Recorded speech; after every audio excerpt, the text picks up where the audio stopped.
What's up, levelers? This is Chris, your host, and you're tuning in to another episode of High Level Chronicles, the podcast where we explore the ultimate trifecta: video games, cannabis, and all things entertaining. Today, we have an incredible guest, a powerhouse in the field of mental wellness and cannabis advocacy, Cerie Scott. Did I say that right? Yes, you Cerie. did. Before we get into that, though, you know the drill. It's time for our leveled up segment. So tell me what you all are leveling up on this week. Share it on our website, highlevelchronicles.com. Hit us up on social media at HLC Podcast 420. A couple of our responses from our levelers this week. We have Donald R. Donald R said, I'm going to edit this because I'm already messing it up. R said, I was leveling up and watching some crazy show called One Piece on Netflix. Definitely a cool show to watch while leveled up. I think I've heard of that. I've heard of the anime. I don't know I if that's an love it. I anime love or it. Demon Lettuce at Demon Lettuce 22 says, I smoked on some blueberry berry and got lost in a game called Blood Hunt. All right, Blood Hunt. I actually know what that game is. And then one more, at Leslie underscore Grizz43 said, I leveled up on some homemade edibles this weekend, playing some Roblox and binged Letterkenny. All right, that sounds like a good combination. This week for me, I just got my hands on some Whitefire OG. It's an amazing hybrid strain that's been just giving me the perfect balance of euphoria and energy to get through some of these long gaming sessions lately. I've mostly been going back to replaying some old school Nintendo or some Super Nintendo classics like Super Mario World and Legends of Zelda, Donkey Kong Country. Just some of those. My wife likes to play the older games, especially Mario Kart.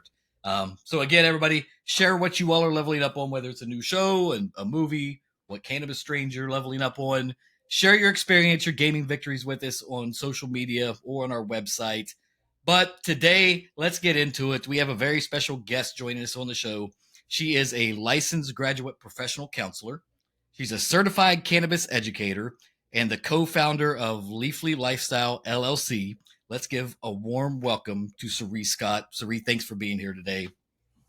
Thank you so much for having me. I'm excited to just kind of dive deep into cannabis and also how it impacts mental health. Awesome. Well, let's jump right in. How did you find your way into exploring the connection between cannabis and mental health? I think, like most people, it was a personal experience first. I would say that I, of course, always knew I wanted to be a therapist. That I was going through school, doing all that stuff. But what I was finding was, as a therapist, I was still depressed. I was still anxious. I was still dealing with all of this stuff, and nobody wants an anxious counselor. Like that's it's not a good mix. So, trying to find something that works for me. I knew all the self-care tips and all the coping skills that I give to my clients, that do the journaling, get through those feelings, talk therapy. But there would still feel like something missing. And on top of just honestly just working two different jobs and just kind of dealing with the burnout of it, I had to figure out what was that connecting piece that people were missing. And for me, it was cannabis. So how long have you been using cannabis? How long? So You I've been a personally? medical patient since, I want to say, 3 years now. 3 years. And Three what is years. your preferred way to consume? Is it So it's smoking? Is it always been edibles? Is it it's always been probably edibles. That's how I started out. That's what I really care for. But lately, I've been pulling away from edibles just a little bit because of how long, so the onset of it. And I've been I love tinctures. Tinctures are really great. I like how quickly they're onset. The taste doesn't bother me. Put it sublingual is great. But recently, also my partner has been introducing me into the dry herb vape. He smokes. I cannot handle actual smoking. My lungs, everything is just not here for it. It's very harsh on my body. But dry herb vape, I actually was able to actually feel the effects of it when I actually do that, and it's a little smoother, as well as I can actually taste the terpenes, which is really cool. And Yep. it's a really nice experience. So you say tincture. It's funny.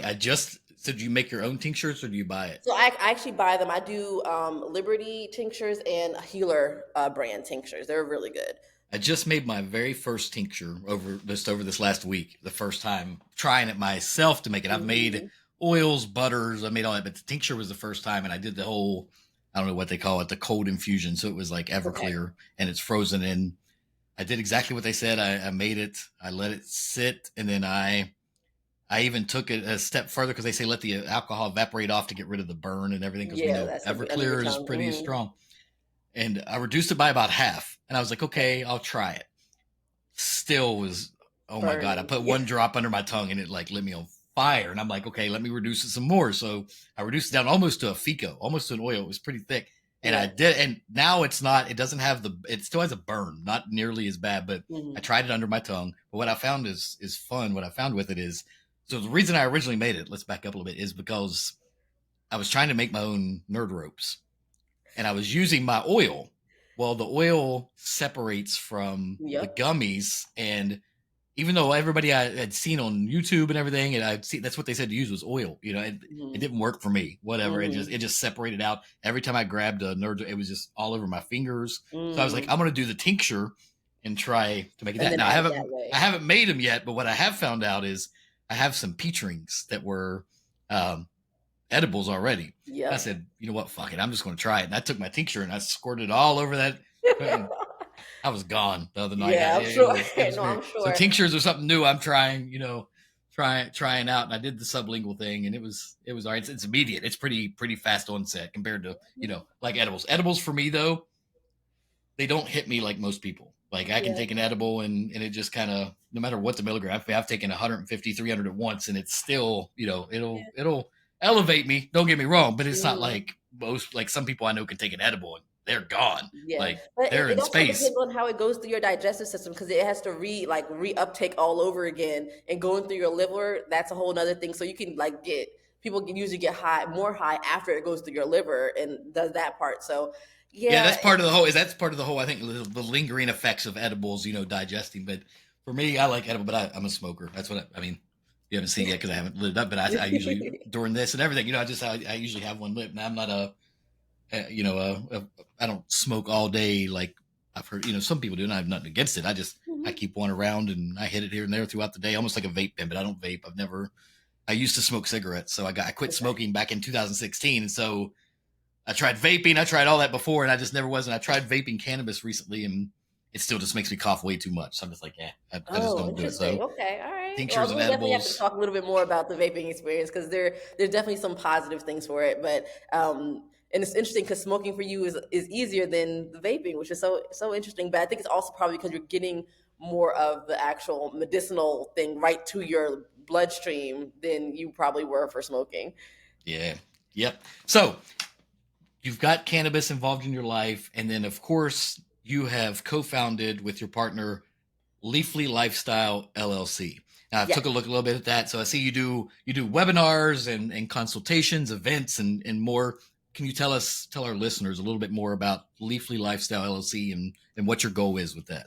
Absolutely. So the goal for Leafy Lifestyle was basically to um, become fuse cannabis with the impact on mental health and having people have a better understanding of how it can also be therapeutic. Um, I I feel that when I went to, I mean, again, I'm in Maryland, like same as you. So I went to city council meetings in different counties and just hearing the rhetoric around cannabis, how people were just so, it was fear mongering. Like it was just propaganda. It was people saying that, babies are in hospitals because of cannabis, they're shake. I'm just like, whoa now, like that's not cannabis, and I saw a need for education on a community level. So that's why I offer the monthly webinars on different topics related to mental health and cannabis and how we can interfuse those things, as well as then I went a little bit of a step further by also offering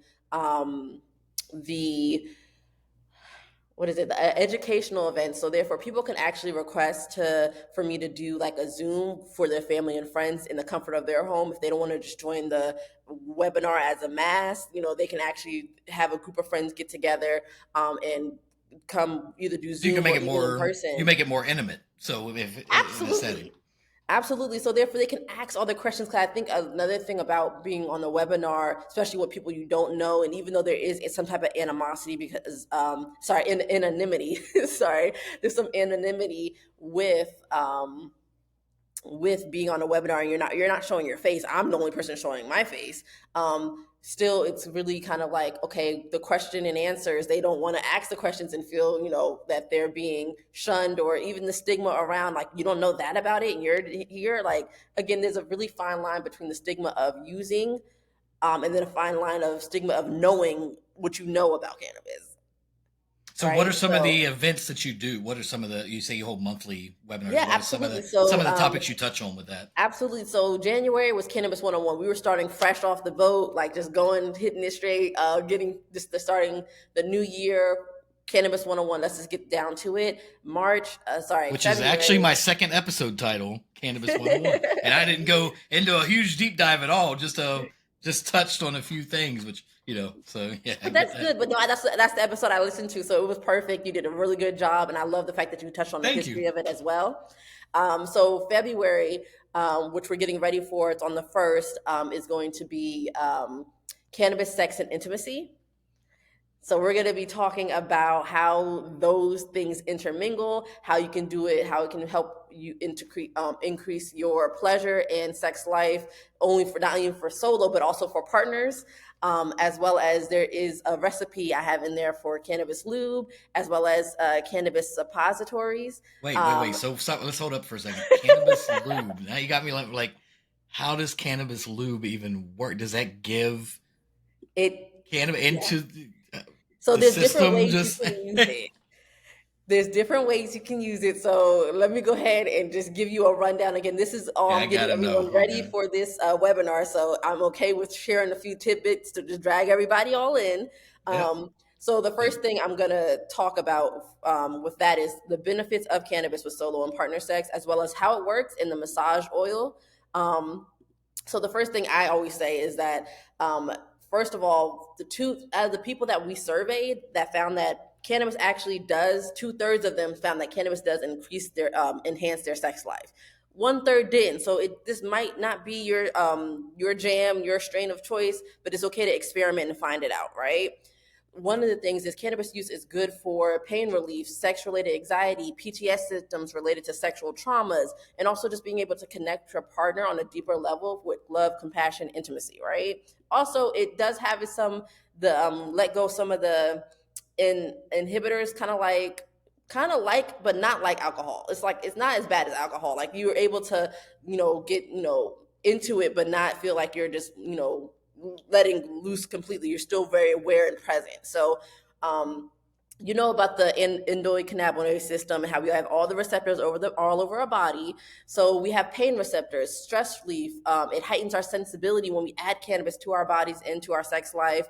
And we have a lot of CB1 receptors in our reproductive organs. So it actually flares up like a Christmas tree when you actually add cannabis to that. so is that why they say some strain? And I don't want to say I haven't experienced it. I might have and just never really paid attention. But I've read, because I look into strains, especially because my wife was a medical marijuana user, and that's what got me started in all this because Hmm. I just wanted to learn more about it and learn it. So I don't know everything. I know some. I don't know, but I've read that some strains increase sexual act, like can increase your sexual, make you horny, make you want to get into the mood. And I've never Hmm. really, not that I So can think think of. about Now, it. my wife, on the other hand, has said something where she's like, "What is this? Have we had this before?" Because I'm really horny right now. And I'm like, really? Like, what like, is it that? We don't ever know for sure. It's just, what we happen to have at the time. But the way you're talking, it actually can't, it might be So think a about it. thing. Since we have all these receptors all over our reproductive organs,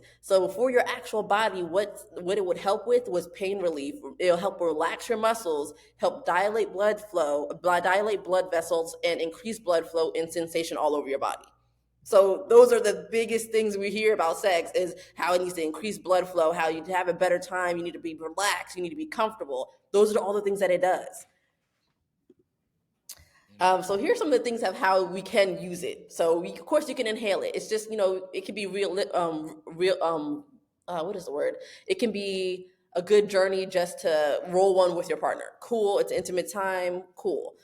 You can also eat it. So you can drink it, edibles, gummies, infused dinners. There's a lot of different things. Of course, it does take a little longer though when you eat it. So just be mindful of preparing for the session for that part, right? We Um, actually prepared this year. It was just us, and I'm not trying to get interrupt you and take you off track, but it's no, just funny. You mentioned for Thanksgiving this year, our entire Thanksgiving. Thanksgiving meal was infused, Oh, that's and awesome. that was just me and my wife. We did, it was just everybody was so far away this year, and it was just us. So everything from the turkey to the broccoli casserole, everything I had was we made it infused in some type, and it took a while to hit, but once it hit, it felt really good. Throughout the that Thanksgiving was lit to say the least. But that's another like a I guess a 420 culture Thanksgiving. That's what everyone's kind of going for this year is more and more things I'm seeing in infused and chefs coming out with infused like meals that you can have per couple or even going to different cannabis like friendly venues and having a whole meal and having them show you how to do gummies, infusions, all that type of stuff. So it's definitely the latest thing, and it's great. It's great because we know when we have good food, we already feel good. But to have good food and have it medicated, so we feel even better, I'm here for it. Absolutely. Yep. Absolutely. So 100%. I some of the feel other that. things we can do is we can rub it on. So it can be a cannabis infused massage oil. One of my best recommendations probably of olive oil or almond oil. And another one you can also rub it in. So that's when you can make your lube. You can buy it or make it. Making it is of course a little bit easier. It's not as hard as people think, but we can teach you how to decarb it and actually add it and do those correct procedures to actually make it work. And also, there's a lot of vaginal suppositories for sleep, menstrual cramps. Like you can literally use all of those things to just put it into that one thing, and women can have an amazing time. Wow. Learning learning a lot. So on that note of using it, and we've talked about how, and this is just more of a question for you as far as, your professionalism. Hmm. Is there, we've talked about, you can say, you've mentioned all the ways that it can be used, whether it's smoking, eating, suppositories, lube, whatever, maybe. Can somebody consume? I want to say when I say consume, it's more eat. Hmm. But can somebody use too much? Is there can it affect you mentally if you use too much on a regular basis? For somebody like say if they get used to, like Hmm. you're saying, suppository, so maybe they use it all the time, and then they get used. They're like, "Whoa, this helps me, so I'm going to start using it for this." Or they start using, let's say, they move from that to edibles for other pain Hmm. management, and then say, "Oh, will this help for that? I'm going to quit using X medication and I'm going to use cannabis instead." Is there? Do you know? Is it? Can it be too much? Can you use too much So, cannabis? so there is a very fine line. I think that since cannabis has so many different properties and has so many active compounds in it, there is a lot of different uses for it. Now, I'm talking about cannabis, the whole plant. Now, when it comes to can there be too much THC? Absolutely. We know that. We know that's when people start the vomiting, the fainting spells, because THC lowers your blood pressure, but THC increases your heart rate, but CBD lowers your blood pressure. So we got to be careful with those type of things. Just knowing that. Go ahead. Hmm. No, I was just thinking. I had heard from another guy and actually maybe another business too, that people that get too much THC in their system, they take too much. They can actually take CBD to counteract Yes, the correct. So THC. let me get into that actually, because I think that is actually a great topic. I actually am currently um, in the psychedelic guide network and just researching a lot of psychedelic cannabis and learning how to be a sitter to actually do cannabis assisted psychotherapy. So I'm talking about actually infusing therapy with using cannabis, specifically psychedelic cannabis. So there's a specific blend that you have to use in order to get that. But one of the things that I have learned over just the course of this is when you are having a bad trip, CBD is the way to counteract it immediately within seconds, not minutes, not Really? half an hour. It's taking CBD, specifically tinctures under the tongue, nano CBD oil. That's what's going to help you get out of that bad trip if you feel like you're going too far. I'm gonna have to pick some up because my wife gets that when we test new stuff. Sometimes she gets way too, and she to her it makes her feel nauseous. She gets nauseous Yeah. feeling when she gets too much, and we So never that's called really a. have straight CBD, Mm, but yeah. Fingerboard Farm is not far away, and that's all they deal with is CBD stuff. So I'm sure I keep telling her, when you just run down and pick some up sometime, that way we have it. If that happens Hmm. to you, I have never had that feeling. No matter, I've never got like sick Yeah. or anything from too much that I know of, but she Yeah. has. So that CBD, that's like I said, we'd heard it work, but now you're saying, now I'm hearing it from you specifically. I think I might have to go pick some up and I just. think honestly, CBD tinctures should be something in everyone's cabinet and medicine cabinet, because it's one of those things that, especially if you are a user that's a daily user and does it for a lot of different things, that's what you're going to need. If something happens to be off, or because remember, it's not only is it unique to everyone receives it differently, has a different response to different levels of whether different levels of THC in CBD, but also just in general the cannabis flower. But they also it can really just, regardless of if you're not comfortable in the environment you're in, it will affect your high. If you don't feel comfortable around the people that you're with, it will actually affect your, like, there is actual like That's relevant stuff of bring it down the high because you're too anxious, or like things like that. It increases in the paranoia and things like that. So having CBD is actually really, really helpful for anybody who uses cannabis. like it gives the whole meaning that you're killing my vibe when Literally. killing my vibe. See, I've always thought of, you have mentioned trip setter and stuff for that, but I've always thought of that more of the, when you say psychedelic, right, like mushrooms, and Hmm. psilocybin and DMT and that sort of Yep. thing. I'm learning about all of those, but I've one never thought thing. about cannabis though as a like in that nature. Like I know to me it's similar. I don't know enough about them, Hmm. even any of them, but it's similar. But as a somebody that has used psilocybin, it's a whole different level of experience compared to cannabis. So I Hmm. just don't, that's hard for me to picture. It's like going that, like having a So, Chris, trip setter for I cannabis. challenge you then. I challenge you to read Psychedelic Cannabis by, he's a therapist. His name is Daniel McQueen. He not only tells you all the research behind it, about it, but then he goes as far as actually telling you how to do the mixture to actually get the psychedelic cannabis vibe. And specifically, he tells you about how it's actually very comparative to DMT experiences. Like people have the same trip, but it's so much safer and it's legal everywhere. Well, not sorry. Oh goodness, I got too ahead of myself. It's legal in Maryland, at least. I'm recreational. Look, we got recreational here. I'm too excited. I'm hoping that it's going to be legal everywhere. Um, but he I actually tells found the you book. about the mixture of it, and it's just really honestly amazing. And he walks you through how to blend it together and how to sit with someone to go through that process. Hmm. Considering. So let me ask you, and you don't have to answer. We can always edit out what we don't want to have. Have you experienced psilocybin? Have you ever taken mushrooms or I actually psilocybin? have not. Have I have not. not. I'm very interested in it, but it's just one of those things. Right now, I'm starting with cannabis on the psychedelic side, and kind of just because cannabis usually, honestly, has been left out of the psychedelic network part. Like it's people something that people don't really like. They don't consider Yeah, it. I've They never just. really even thought of it as a psychedelic. I mean, I have, but not in that. It is, but not in that sense. Putting it in the same. Exactly. So I think the fact that it's such an emerging field, and because I'm so much more familiar with cannabis, that's why I'm going diving deep more into that part.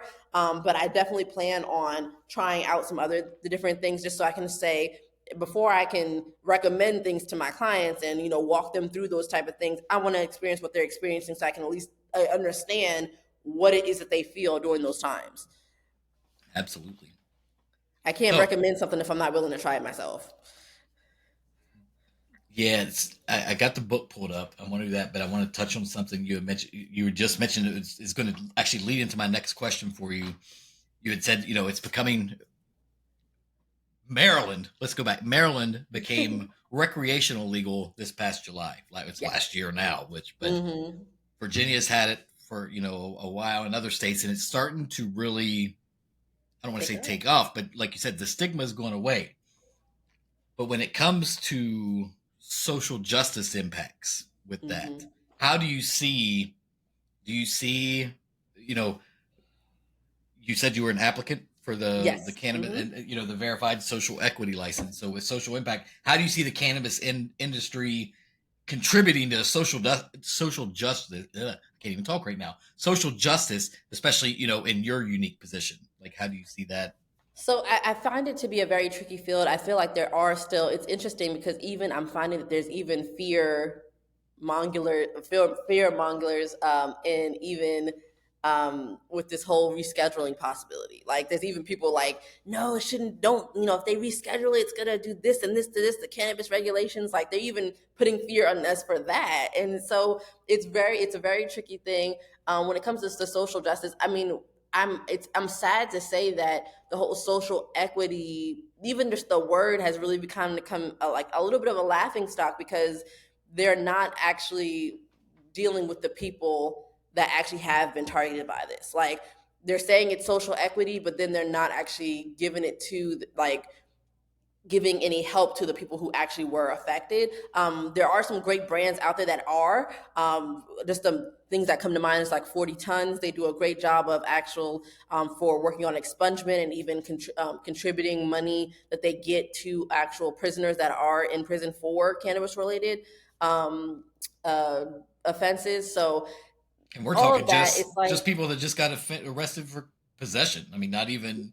just being able to put money on their books just to help them like do the thing, and as well as helping them with the expungement of their record. That is something that I think is really important. But one thing, and again, yes, I did qualify as a social verified applicant for Maryland, but one thing I am kind of sad to say is the fact that they did it by zip code. For them to do it by zip code, I think was a little because I mean, I do work in Anne Arundel County. So I do have, I see the different types of neighborhoods in the throughout the county. I work with Department of Juvenile Services, so yeah, like there, I see the bad and the good of the county, and so, but knowing that someone in Anne Arundel County that is actually living above their means and just happen to be in a zip code that qualified is a little concerning when we have people who are in PG where there was a lot of zip codes in PG. Do not get me wrong, but there's also it didn't take into account, like let's say it didn't take into account, like my partner here, he had a previous arrest for cannabis. So why didn't it take into account the people who actually were affected and hounded for this? Like I think that's something important to be very cautious about. Reducing it down to just a zip code does not take into account the stigma as well as the racial injustice that was people, like literally just because of the color of my skin I would be more likely stopped than other people, like things like that. Oh, we smell smoke on you, and then that's a whole nother thing. So it's we have to be able to recognize that yes, there was a lot of wrongdoing. The war on drugs, literally Jackie O say no, all that stuff was literally just trying to add to that propaganda. But it really did, honestly, was put a lot of people that look like me, especially my male counterparts, African American males, in prison, in jail and got them into the system and fed them more and more and more. And they can't, now they're on probation, now they're on this and on that. So it's a sad thing to say that a lot of the people that are being socially verified, I feel like, not that they don't deserve it, but there are other people that were more qualified, that have So you think they had should have more. gotten a little more granular when it Yeah, comes to who the applicants? Because I kind of felt the same way. I'm not in a zip code that even qualifies because I'm in Frederick, and it's very minimal here where you can even get anything at. But just looking at it, I was like, so there's really not a. I thought there would be a lot more requirements, even though besides just the yeah, zip code to it, but there really wasn't. But it's yeah. also more like a lottery too. I think, if It I'm not is. right, We're you still got waiting for that. just They because you actually were delayed allowed it. to reply doesn't mean shit really. You have to wait and see if you're accepted. Yeah. So what did you apply for?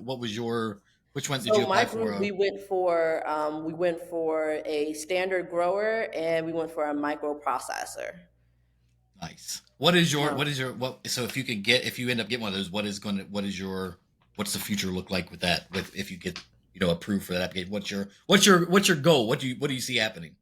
well, the goal of that company specifically, their majority Black women owned. They're veterans, and our biggest goal is to not only for it to be the purest cannabis grown, hydro grown, but also for it to be for people to feel like they know that we're very transparent, we're very honest with our techniques, and to feel like it's a part of the family.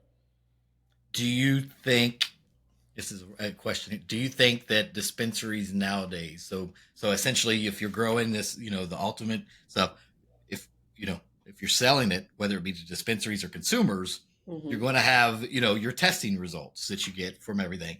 Do you think that the dispensary numbers are inflated right now? Like, do you think that these numbers they put on these are I do. really I what do they think are? they. I do think. I know exactly what you're talking about. I do think they are inflated, and it's really interesting because I would say Maryland did a good job of at least telling them to put the COA on the packaging, the QR code or the link. But what I have found is when I try to check that, half of them don't work. You know So why? You know why that is usually though. It's it's the because printing, right? well, no, it's so, and I know this only because my business high level hydro, my business cards have a QR code now. Because I mean, what else do you use? But Hmm. a lot of people, I found out from the guy that actually created my business cards, those QR codes that people get and they put on things, like especially, I'm actually going to show you right here. So this, I get it from. I'm not going to say where I get it from, but it has a Yep. QR code right here, and that is just legality reasons. But if you those QR codes, if you get on and you're printing these labels, most of these companies are just printing labels forever and throwing their QR code on. Yep. If you don't pay for a permanent QR code, it expires after so long. And I didn't know that. I had no idea that was even a thing. And my buddy was like, "Yeah, I made all these business cards for a guy, 5,000 business cards about a year ago, and now they're useless because his QR code expired and he didn't have a quote unquote paid QR code." And I found there's ways to get a permanent QR code without paying, but that's one of probably the many reasons why QR Wow. codes aren't working. Now, I'm not saying now I do know for a fact that there are some companies throwing QR codes on that literally go fucking nowhere because they don't really want you to know. And, oh, sorry, it just doesn't work. But yeah, I think numbers That's played. interesting. I didn't know that part. That's really I interesting. didn't know it until I got the new business cards, and when I told him, he's like, "Dude, are you sure you want to put a QR code on here? Because I've had this issue." And I'm like, I had to look it up and I was like, "Oh yeah, so you can hop on and get a free one. It might last 30 days, 90 days, whatever." But yeah, you thought it was something easy, Keep in that I mind. just Thank thought you. everybody got. But yeah, so just know that for future, if you ever put a QR code on anything, make sure it's a Absolutely. permanent one. But back to what we were talking about, the numbers. People chase. I see a lot of people chasing THC. Well, 30. I don't care about THC percentages anymore. I don't. It's Terpenes, terpenes. exactly that's all I care about. I know. I'm still learning as I go, but I know what I kind of like and what I don't like, and I know what certain smells I don't like and ones I do like. So that's what I look at now. But even then, I've ordered from dispensaries. I've looked at the terpenes, and they say total terps, whatever, 3.2%. Right? Hmm. I pick it up, or usually they even deliver. They have it delivered. I get it. Not even close to what it was presented as. When they might be Hmm. 3.2% on their website. The one I got was 2.1, 2.2, Yeah. or it might say 3.2. But I can tell for a fact that there ain't 3.2% terpenes in this, because if there's over, I will say if there's over, this is just me randomly going off here. If there's over 2.5% terpenes, I'm going to smell it for sure. You, If it's 3% and it smells like just straight hay, come on yeah. now. You know what I mean? So these Absolutely. You're numbers, that's 100% correct. when you say the license, I've talked to a lot of people that have applied for the licenses to grow and everything, and that's their goal is they want more. I don't want to say pure, but more realistic cannabis on the market Hmm. that people can trust. What they're getting is actually what it says. They're not Hmm. dispenser, are just I don't know. I have my thing with corporate cannabis and everything with that, and I get there's a role for everybody, but you know, Yeah, no, I totally agree. No, but I think when once we get past, and again, maybe this is going to come hopefully in the next 2 years. Once we get past the initial, oh my God, I want the highest THC, I want the highest THC, and actually people start learning more about it. Again, opening up this community, I'm hosting webinars. I'm trying to get people to learn about this. There will be a better a better like, okay, let me actually ask my bartender, what is this? What does it have in it? What's the breakdown? And hopefully the bartenders are knowledgeable enough to know the breakdown, because what I'm also seeing is that I find that growers and processors might be sending them sample products, but they're not actually ever getting the sample products, so they can't even recommend it to the people Hmm. coming, the clientele coming in, because they haven't even tried it. Right. Yeah, I've only actually stepped foot inside a couple dispensaries, and I will say one I went to, bud tenders, not very helpful. The other one I went to, amazing. Like the guy that I walked, Night I and mean, day. he's like, what do you want? What do you want to feel like? What do you want? And he's like, he pulled out a few, was like, here, these, this, and and he explained. That's the kind of service I would expect if I go into a dispensary, or if somebody is selling me a product that you grew or you know about. I expect you to be able to tell me, you know, everything about it, not just it'll get you high, it'll make you feel relaxed. Well, I know it's going to make me feel relaxed. I mean, and clearly I can tell by what's laying. But yeah, but what do you think are some of the big challenges still when it comes to stigma versus legal access to cannabis? What do you think are some of the big challenges still out there? I mean, I think that's probably why I think I find it with my passion behind cannabis and mental health, because I feel like the stigma is very similar. I feel like people don't want to talk about that they have depression or anxiety. They don't want to talk about that they're using cannabis. Like, I feel like, and it's crazy that we've gotten almost, I wouldn't say we're there yet, but we've gotten almost to a time where we can just kind of laugh. I mean, laugh about, yeah, I was just really depressed this weekend. Like, and be able to say, did you take something? Did you do something about that other than just sit in the depression? Do you So we're hear getting do you closer. hear Again, do you hear more men speaking up nowadays? I know about I depression or do, mental health. but I think it's in a different way. I do hear more men speaking up about it, but I think it's in a little bit of a different way. How they describe it, and this is just maybe from more also my therapeutic experience of like actually being a therapist and seeing a lot of men. I work with firefighters as well, so therefore I've seen a lot of different men with different, I used to be a whether, firefighter. yeah, nice. So we got to talk about that too I later, could man. hear some of the stories. I can imagine what some of the things you can hear are. That's just just thinking about that. But I just know Yeah, men in it's general. definitely it's a It's a lot. Yeah, stigma but for men to talk about. Not it's just a you know. so I think it's so the way they talk about it is more, it's going to feel more physical. It's going to feel more fatigue, more brain fog, more, something's just not right and I can't put my finger on it type. Like that's what I hear more from men. They don't necessarily always name it depression, anxiety. Usually it has to be definitely some coaching and some therapy in between there for us to really name it, and actually get, tell them that that's actually a PTSD symptom. That's actually this. That's actually that.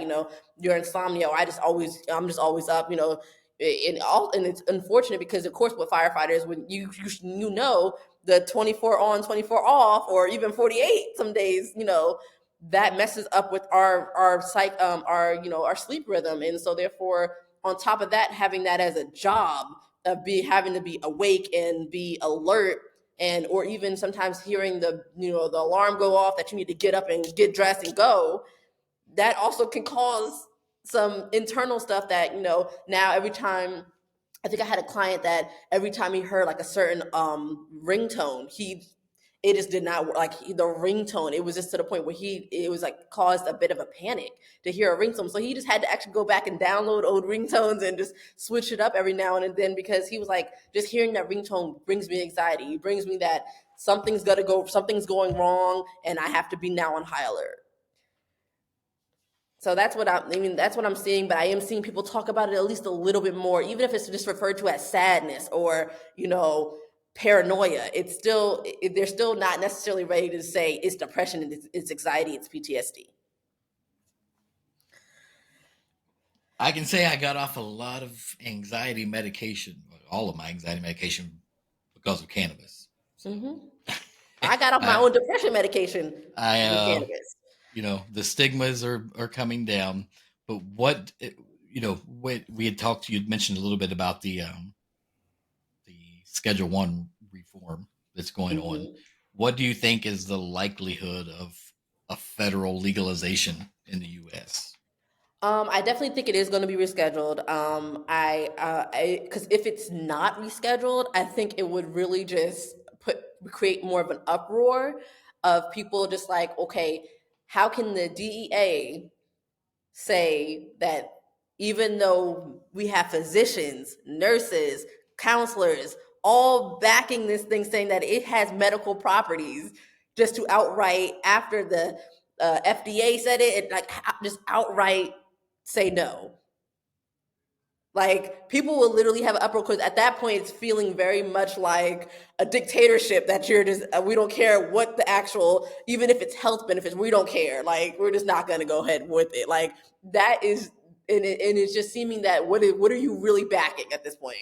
So I think it's definitely going to have to be rescheduled. Um, and if it's not, it will. I mean, I honestly see protests coming. Like, so I think it will be rescheduled. Now, I don't necessarily think they're going to go for the descheduling. I think that is a little bit too far fetched because after they have literally spent decades of demonizing this, right, demonizing this plant, for them to be like, To just "Well, I say, guess oh, we no, were, it's fine. Nothing yeah, wrong. I guess we were wrong. My bad." Like, doubt it. That's one thing the government ain't going We're to never do going is to tell you admit the that they're real wrong. reason why we took it off, but it's fine now. Don't worry about it. Don't Yeah, ask like questions one. anymore. Just smoke it. It's just that's one thing I just don't see happening for a little bit more time. It's gonna really be a consumer push. We're gonna have to be the ones that really are on the ground, grassroots campaigns, and getting that pushed out because people can't admit when they're wrong, and that's a therapeutic thing that we need to figure out. Okay. It's the same thing. Essentially, what you're saying is the same way Maryland got legalized is the same way it's going to have to go federally to be descheduled. It's going to Yep, take it's the gonna have to go people medicinal because first, medical, and it's then it's been gonna. the people that have changed it. I Yep, mean, Maryland was the people. I mean, we voted. People went out. They spoke their minds, and here we are. here we And are. I don't see how the federal government. I agree with you. I think they have to do something. They have to kick it off Schedule One. There's too many states nowadays with it legal, and people are starting to. I mean, it's a quite. Why You can I can't go to stop this us from state, growing but the it. next Like, state over, it's like it's a federal offense, and I'm in prison for just carrying an out, or fucking yeah. out. I'm carrying an eighth, and I'm going to prison. Yet I can cross this state line 20 minutes away, and I can smoke it in front of them, and they aren't going to do anything to me. It Yeah, comes a time. it's there's no way to really control that. So I definitely think it's coming. It's just the fact that we have to be patient, but also don't give up. Don't let up on our advocacy, our going to those legislators, being in their face, doing those Capitol Hill days, and actually doing that. So we're getting close to the end of the show, but I have um, actually want to ask. You have a new book coming out, and it's Yes. focused on cannabis, mental health, and wellness. Right? Is that right? Can you Hmm. give us a scoop? What's going on? What do Absolutely. you got? So, with everything that's been going on, I have found myself just gathering information. I've been reading literally every book, every podcast. Like, even though I am a therapist by day, that's my day job. I say that I listen or read or do something related to cannabis every single day because I either is listening to an audiobook. Right now, I'm doing Smoke Signals and I absolutely love it. It's dense as hell, but it got so much good history in it that it's I just love enjoying it. Being on LinkedIn, interacting with a lot of different people, making sure that we're keeping this up. But what I'm finding is that um, first, people understanding the history of it, right? So that's what's going to be in the book. There's going to be a little bit about the history. There's going to be a deep section about specifically the book when it comes to the common misconceptions, as well as even I'm diving really, really deep and going into how to navigate the intersectionality. So when I say that, I mean I'm going into cannabis counseling and integrated approach. I'm breaking down how to find a cannabis informed counselor, as well as also finding a cannabis assisted psychotherapist. And so we're going really into how do we not only just get this information, but then how do we do it once we have the information? How do you find people that are actually going to be able to help you to get the most that you can out of cannabis, and actually increase your mental wellness? Awesome! I'll tell you, that sounds amazing. I can't wait. I want to make sure you get these. Will be hard copies. You have hard Yes, so I'm copies going and to do everything? hard copies and ebooks. They're probably going to be coming out probably around September. Working with publishers now, trying to get everything fine tuned and make sure I get all my statistics in there, fact checking, make sure that can be a really credible book for people to actually, and also an easily digestible book. So therefore, I'm not feeling like I'm just talking to licensed professionals, but I want to be talking to everyone when it comes to this. So therefore, they can have a firm understanding of how they can help with the depression, trauma, PTSD, all of that stuff, how it actually can influence and impact with and help when you take cannabis with it. Awesome. Can't wait to get my hands on that. So, when we come back, it's time for the lightning level. But first, a word from our sponsor, High Level Hydro. So I'm going to edit all this now. But so what No this is, problem. so this is something new I started with my other guests, and But I that's thought it just good. seemed You're doing great. to do. The lightning level is just something I started again, going off the name with the whole everything. It's just I'm just going to throw a few quick questions at you, and it's just whatever the first thing comes up, and then I'll just do. I'll ask you, any final words or whatever to everybody, and then I'll give my little closing, and that'll be that. All right. Okay. So,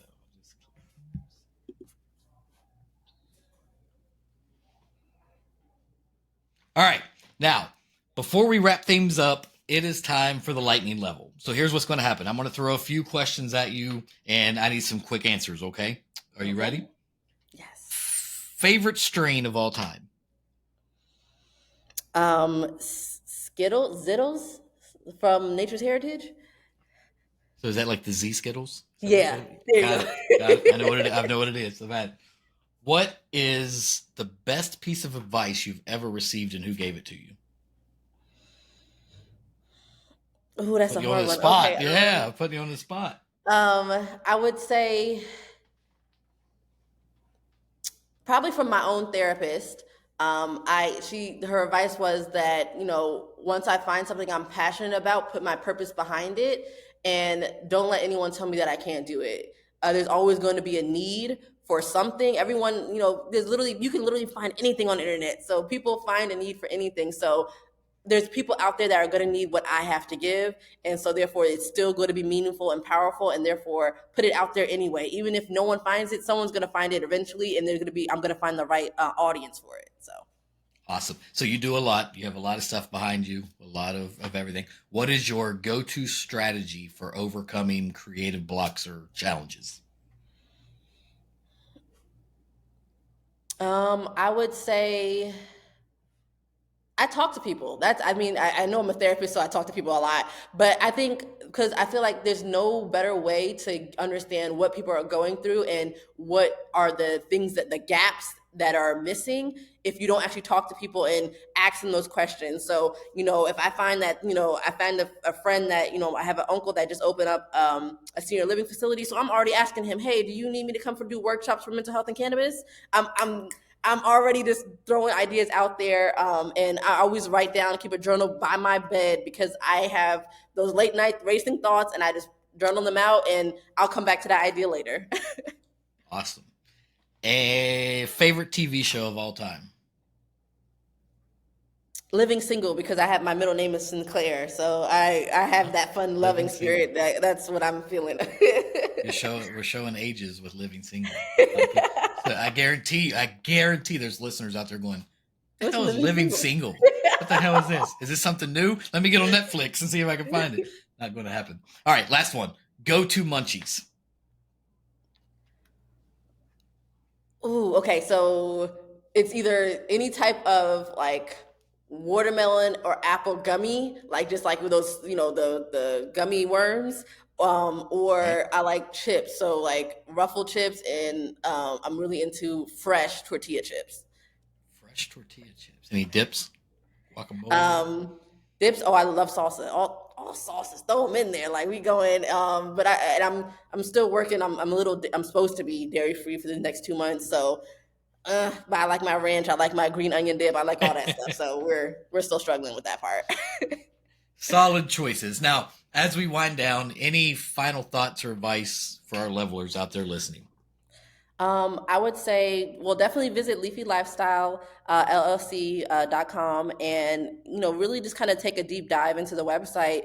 Be mindful with your consumption, be responsible with it. And there are a lot of great things out there. The biggest thing I want to say is track your experience. So I'm gonna be real quick with my plug. Tetragram, they have actually added me as a clinician on there, and you can schedule a consultation with me, and you can actually share your journaling sessions with me. So when every session you take, whether it's inhaling, whether it's vaping, whether it's edibles, you can actually put it in from the dispensary, what dispensary you got it from, so I can see the terpene breakdown level, and it gives me the whole entire detailed list of all your sessions. So, And where was that at again? One more time. What was the name of that? it's called Tetragram. It is on Apple Tetragram. and Google Play. Like, you can download it anywhere. It is free. It is HIPAA compliant, so I can see all that great information. That's one thing, and also I'm going to start working with Sharisa Jackson. She's a nurse practitioner, and she also does We Decode. It's actually a DNA kit that I'm going to be selling on Leafy Lifestyle LLC. And she will give you a breakdown of what terpenes are best for you, what consumption methods are best for you, what's your highest THC level you can go before having really bad adverse effects. And they even, after you submit your DNA, they actually have a nurse call you and walk you through your whole entire report. Wow, that is interesting. Well, thank you again, Sri, for coming on. Levelers, make sure to check out our website, leafylifestylellc.com, for events, coaching, so much more. Check it out. You'll see everything on there. And stay tuned for the release of, let's make sure I get this right, Higher Mind, Higher Purpose. You said this is going to be this fall, right? Yes. That's the name of it? Higher Mind, Higher Purpose. All right. Well, levelers, we've covered some incredible ground today, from cannabis and mental wellness to advocacy to the social impact of legalization. There's still so much left to explore and talk about. Remember, the conversations don't end here. Share your thoughts on our website, highlevelchronicles.com. Hit us up on social media at HLC Podcast 420. That's going to be a wrap for this episode of High Level Chronicles. Remember, stay leveled up, stay informed, pass the joints, not the judgment. I'm out.